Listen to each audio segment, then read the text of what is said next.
preparación que tienen que tener los árbitros y cómo va a cambiar la competencia, sobre todo porque hay equipos que están buscando precisamente los primeros lugares y otros en situación de descenso, que es lo que va complicando más. Y me voy a adelantar así ya antes de entrar siquiera a la parte de cuartos de final, que yo creo que ya la comisión pensaría yo que ya tiene apuntado quién va a ser el árbitro de la final. Uno empieza a revisar los datos y dice, ya parece que lo tienen dibujado. Es que, vamos a ver, las comisiones de árbitros, la gente que ha dirigido el arbitraje a lo largo de ¿qué? Estos 25, 30 años que yo he estado involucrado de manera directa, empieza a manejar patrones que son bien predecibles, que uno no entiende. Bueno, sí entiende, ¿verdad? ¿Por qué vuelve a repetir esos patrones que uno dice, es una lectura tan predecible? Pero yo entenderé por qué terminan repitiendo patrones, porque no tienen una planificación, o sea, no se establecen objetivos, metas claras para cambiar la dirección del arbitraje. Y obviamente al final, pues cuando no hayas que hacer, tenés que repetir lo que has visto que han hecho otros. Yo te lo voy a poner más real, es que no tienen capacidad, no saben, son bien pobres en sus argumentaciones, en sus análisis, entonces se van a lo viejo conocido. Cuando están en problemas, hacen ajá, uso de estrategias como lo han hecho antes, ¿verdad? Utilizar los árbitros que les pueden sacar, digamos, la vieja confiable, así, ¿verdad? De repente, por ejemplo, y como decía, ¿quién puede dirigir esta final? Por cómo apuntan las situaciones. Y como sé que las comisiones de árbitros, quienes dirigen el arbitraje, muchas veces lo hacen más por capricho que por un razonamiento lógico, por un verdadero análisis de quién debe dirigir por méritos, por rendimiento, por capacidad. Apunta a que van a terminar promocionando a alguien que ellos mismos le han hecho la vida imposible en otros torneos, que es a Iván Arcides Barton, que anteriormente, ya a estas alturas lo puedo decir, que dirigió una final ya, aquella final entre Águila Alianza, porque a la vuelta de la esquina, en 4 días más, tenía una final de la Liga CONCACAF que le había designado el estamento internacional. De lo contrario, no le dan la final nacional, ¿verdad? Eso fue un condicionante para que le dieran la final a Iván. Y ahora, como han tenido ya un cuarto torneo seguido, consecutivo, de manera desastrosa, y este cuarto ha sido definitivamente de una manera que creo yo que el aficionado que se enfoca más en su equipo, en partidos de fútbol, termina viendo que como el mal desempeño que han tenido los árbitros en ese torneo, porque no hay de otra, es casi imposible que desviar la mirada, ¿verdad? Sí, pero mira, Elmer, pero es que Barton no se está diferenciando del resto de árbitros. Hace 2, 3 semanas yo hacía el comentario y te lo hacía a ti precisamente, porque a mí cuando yo veo un partido me gusta estar analizando todo, hasta los gestos físicos que hacen los jugadores, el árbitro y todos los desplazamientos. Y yo te hacía el comentario que tú veías a Barton como ido, como que no estaba metido en el juego, como que ya no le gusta pitar aquí, como que ya está más en lo que está haciendo afuera, que por cierto lo está haciendo bastante bien. Pero ¿qué es lo que pasa? Viene aquí, entonces como no viene con esa motivación, entonces los partidos no los sabe llevar. Yo no estuve acá pues durante el partido que pasó entre Chalatenango y Once Deportivo, ¿verdad? Pero yo leí las declaraciones donde decían que él estaba como expresándose mal de los extranjeros, que mejor se fueran a su país, que aquí no estaban haciendo nada. Y yo te voy a decir una cosa, cuando los jugadores te dicen eso, yo los creo, que es cierto, porque Joel Chicas también a los jugadores, cuando él venía y en las finales o en los partidos les decía, cuando ustedes vayan a un mundial como yo, entonces me vienen a hablar. O sea, y los jugadores te lo decían frustrados porque no pueden, o sea, al jugador aquí no lo escuchan cuando se trata de una queja hacia un árbitro. Siempre el árbitro le dan la razón y lo protegen, pero eso no los excusa de que es una verdad, que ellos a veces le faltan el respeto a los jugadores y se los faltan con prepotencia y todo eso. Entonces, cuando tú escuchas de Barton y lo has visto sus comportamientos físico, sus expresiones y todo eso, cuando está en los partidos, como que no está contento por estar dirigiendo un partido a nivel local, entonces ese partido es responsabilidad de él que se le haya salido de las manos. O sea, un buen árbitro con la experiencia que él tiene, no se le descontrola un partido entre Chalatenango y Once, por el amor de Dios. No hay forma que se le vaya a perder. En todo caso lo pierde él, porque eso pasa cuando un árbitro ya anda subidito, que ya cree que está sobre el bien y el mal, que ya no, que lo que pite no importa si es un error, si él lo pitó es bueno. Entonces yo creo que es una lástima y la van a sufrir los equipos. Fíjate que ni vale la pena mandar mensajes a la comisión de árbitros, porque no tienen la capacidad, ni la personalidad, ni la autoridad en este momento para poner realmente, componer esto. Entonces, ahí tenés a uno de sus líderes cuestionado por cuestiones sexuales, que ya lo han hecho desde hace 2 años, 4 años, y aquí no han hecho nada. Y hoy ya lo hicieron público. Para mí es una vergüenza, pues, sí, que no renuncie, que no se aparte mientras se lleva a cabo la investigación. Entonces, así está de podrido el arbitraje nuestro. Entonces, lejos de mejorarlo, lo que han hecho es al revés, destruirlo. ¿Por qué? Porque pueden haber buenas personas, buenos árbitros queriendo, pero luchar contra toda esa podredumbre, contra toda esa incapacidad, contra el establecimiento y la protección que ellos se hacen entre ellos. Los buenos árbitros los ignoran, los apartan, y eso le va a hacer un gran daño al futuro del fútbol de nuestro país. Vas a ver. Y agregar en ese sentido, que de repente el que nos esté escuchando dirá, bueno, es que ustedes solo quieren hacer uso de las situaciones malas, de señalar lo malo, pero por ejemplo, y aquí con datos, ¿verdad?, con estadísticas, si preguntamos quiénes son los mejores árbitros de mejor desempeño, también le hemos dado seguimiento a eso. Y por ejemplo, Ismael Alexander Cornejo es uno de los árbitros que ha mostrado muy buena actitud para los juegos, ha estado muy atento y no tiene tantos juegos como los tiene, por ejemplo, Edgar Alonso Ramírez, Giovanni Corona, que tienen 9 y 10 juegos y se han equivocado en partidos importantes como el Santa Tecla limeño, el penal aquel que he inventado, que Nicolás Muñoz lo fabrica, Edgar Ramírez, que estuvo en aquel partido Once Deportivo contra FAS, de aquel puñetazo, luego en el Águila Santa Tecla, que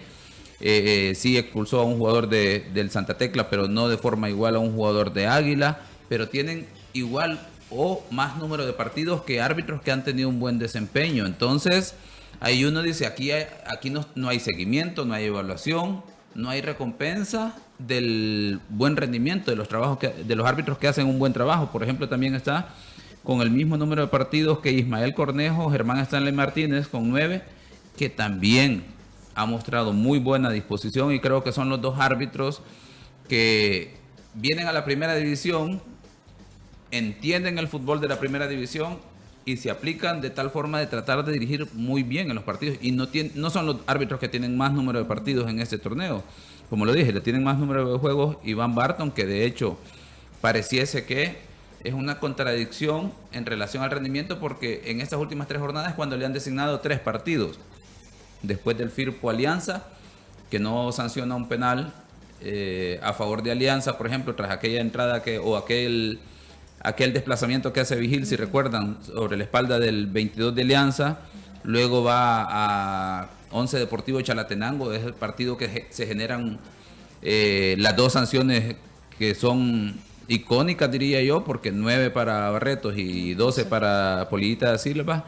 Y algo que hablábamos antes de estar al aire, el hecho de que la comisión disciplinaria haya resuelto inmediatamente, sin dar más ampliación de estas circunstancias, porque vamos a ver, de ser cierto todo esto, son situaciones graves y por lo tanto hay que documentarlas bastante bien, además del informe del árbitro, pedir ampliación de las partes para que quede claridad de esto y quede documentado, precisamente para eso, porque en otras ocasiones, como se ha dicho, las resoluciones son tardadas. Por ejemplo, el caso de la final, si recuerdan, el Alianza Platense quedó ahí que enseguida iban a resolverse, tardaron un montón para resolver y después salió que en una de las partes no hallaron mayor argumento para sancionar. Puede ser que por las vacaciones también el equipo no haya tenido tiempo de presentar una apelación, ¿verdad? Pero yo creo que el equipo debería de hacer eso, al menos para abrir una vía de investigación también hacia el árbitro. Porque yo te digo, mira, es que esas palabras yo ya las he escuchado antes. Sí, se vuelve muy difícil para uno como jugador, por ejemplo. Yo quiero preguntarle al profe en este caso si de verdad está terminantemente prohibido dirigirte a un árbitro durante el partido, porque yo entiendo también que hay formas de dirigirte y hay otras formas que son exageradas, en donde no necesariamente un árbitro está obligado a dar explicaciones acerca de lo que tiene que pitar. Pero ¿qué tan prohibido tiene un jugador dirigirse al árbitro para consultar acerca de qué ha pitado en algún momento, ¿no? Porque hay ciertas cosas que uno cuando está jugando no entiende y quiero acercarme yo, pero profe, yo lo que hice fue esto, ¿qué es lo que pitó? Pero cuando un árbitro se vuelve cerrado y sus respuestas son demasiado cortantes como las que están sucediendo, es algo que incluso influye en el espectáculo, porque desconcentra totalmente a un jugador y lejos de dedicarse a jugar, lo que va a estar pensando, hey, este árbitro la tiene contra mí, y está uno se vuelve hasta cierto punto más prudente de lo normal y no puede desenvolverse de forma libre como regularmente uno puede hacerlo. Vamos a ver, si nos vamos literal al pie de las reglas de juego, el único que debería tener comunicación directa con el árbitro en este caso es el capitán. Y hablo comunicación porque es el encargado, el capitán de, más allá de lo que se pueda creer, es el encargado de mantener la disciplina de sus jugadores, de sus compañeros, y luego el canal de comunicación con el árbitro cuando el árbitro lo necesita. Así bajo la perspectiva de las reglas de juego. Pero como esto es fútbol, y también aquí entra en juego bastante la personalidad de los árbitros, y vamos a diferenciar que posiblemente sea tema de personalidad, que a algunos árbitros no se les dé mucho el dialogar, el interactuar con los jugadores, porque posiblemente no tienen estrategias, no tienen formas. Entonces mejor, si no vas a decir algo que sea constructivo, pues mejor quizás guardar silencio y mantener esa distancia que se puede entender como frialdad, como el hecho de no querer dialogar, pero puede ser como un carácter.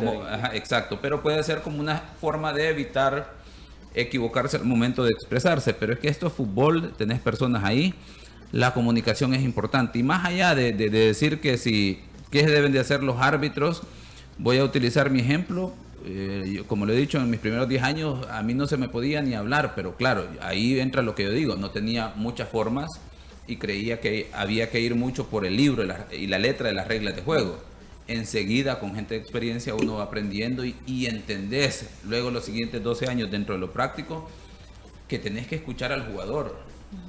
E incluso el tema de escuchar el ambiente del estadio, no para que uno se sienta atemorizado, sino que entender que si hay inquietud dentro del aficionado y todo eso, es que no es que estés haciendo las cosas mal, pero algo está pasando en el estadio entre el partido que tenés que poner atención. Posiblemente sea mayor control, mayor sanción en las faltas, incluso mayor rigidez en la parte disciplinaria, o posiblemente tratar de dejar fluir el juego de tal forma que el aficionado, porque vamos a ver, al final de la historia, el fútbol debe de ser para que todos los participantes disfruten del juego. Pero si vos te convertís en esa herramienta de que bloquea toda esa diversión, el entretenimiento que debe de ser el juego, y dentro de eso, por ejemplo, de que hablamos de lo que debe entenderse como entretenimiento del juego, la fluidez que tiene que tener un partido, que en la última jornada, en la jornada 18, señalábamos el hecho de que los árbitros pareciese que estaban en contra de que el equipo que recibió la falta reanudara inmediatamente para que se generaran situaciones de juego. Entonces era como que los árbitros tenían miedo de que los partidos agarraran ritmo, porque fue una de las situaciones que en la primera vuelta y parte de la segunda les pasó factura. Los equipos estaban jugando hasta cierto punto muy abiertos, los ritmos de juego eran un poquito más rápido en relación a lo normal, porque tuvimos, por ejemplo, uno de los factores que podemos decir que influyó y que luego vamos a hablar, que equipos como Águila, como FAS, como Alianza no tenían a sus planteles completos. Entonces los demás equipos sabían que eran los momentos en los que les podían competir a estos equipos y jugarles un poco más abiertos. Se generaron estas dinámicas y llevó a que los árbitros se equivocaran. Entonces pues ahora vuelven a una estrategia de parar el juego, de tratar de mantener el partido calmado. Y bueno, en términos de la comunicación, como decía, hay que escuchar al jugador. Posiblemente el jugador no sepa expresarte o de la forma cómo se va a expresar, pero tenés que tratar de entender la idea. Y aquí es lo importante de la preparación de los árbitros, de saber que no solo a través del silbato, la falta, la tarjeta amarilla y la tarjeta de roja podés controlar y dirigir un juego. La personalidad a través del diálogo con los jugadores, del entendimiento de las situaciones, te puede ayudar muchísimo, más que las mismas tarjetas y que el mismo silbato. Entonces, claro, pero es que aquí ya hablar de eso estamos pidiendo demasiado, de que los árbitros dialoguen, de que tengan una estrategia de interactuar con los jugadores del cuerpo técnico. ¿Por qué? Porque aquí observas los torneos y vos no ves una estrategia, una línea de trabajo de los árbitros en general.